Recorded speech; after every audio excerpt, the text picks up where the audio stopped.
Know now that those India tariffs are set to climb to 25% at midnight tonight and then 50% by the end of the month. August 27th is the effective date. But the biggest question, or one of them this morning, has been whether and to what extent Apple will be impacted by these tariffs. So I've been talking with White House officials about this, and what I can tell you now is that the way that this executive order was written is that the 50% tariffs, or the increase to 50%, effectively doubles the reciprocal tariffs that are already set to be at 25%. So because they're just doubling it, it means the same exemptions continue to remain, and those reciprocal tariffs, semiconductors and all derivative products, will remain exempt from all of those tariffs. So the increase to 50% will not impact any semiconductors, any derivative products coming in from India, and that means that Apple already and will remain largely unaffected by these new tariffs. So the increase in the India tariffs should not impact Apple based on the way this executive order was written. The other key point that I've been looking at here is the way, again, that the executive order was written is it's about, of course, buying Russian oil. So the title and everything about it is about buyers of Russian oil. India is explicitly named in this executive order, but no other countries are. And interestingly, to me at least, it says that the administration will continue to look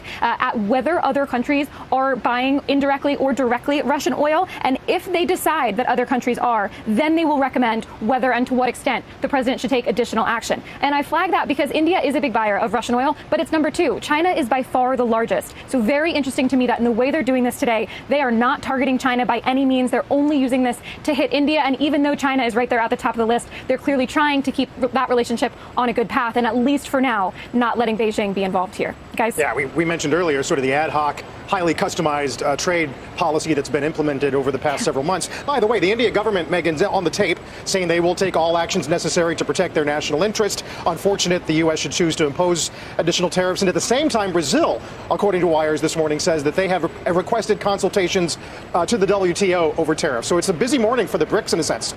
It absolutely is. And we know that this administration and this president in particular has been targeting BRICS for a couple of months now, calling them an anti-American organization. I mean, Brazil going to the WTO 10 years ago, that was the right way to do things. At this point, the World Trade Organization doesn't have a ton of authority on the global stage and enforcing these trading rules anymore. So we'll see where that goes. But you're right that they're holding firm. India saying that they're likely to retaliate or at least protect their interests. Russia unlikely to do anything under pressure here. So it's very symbolic, and there is going to be some impact on the tariff front, at least if this does go into effect on August 27th.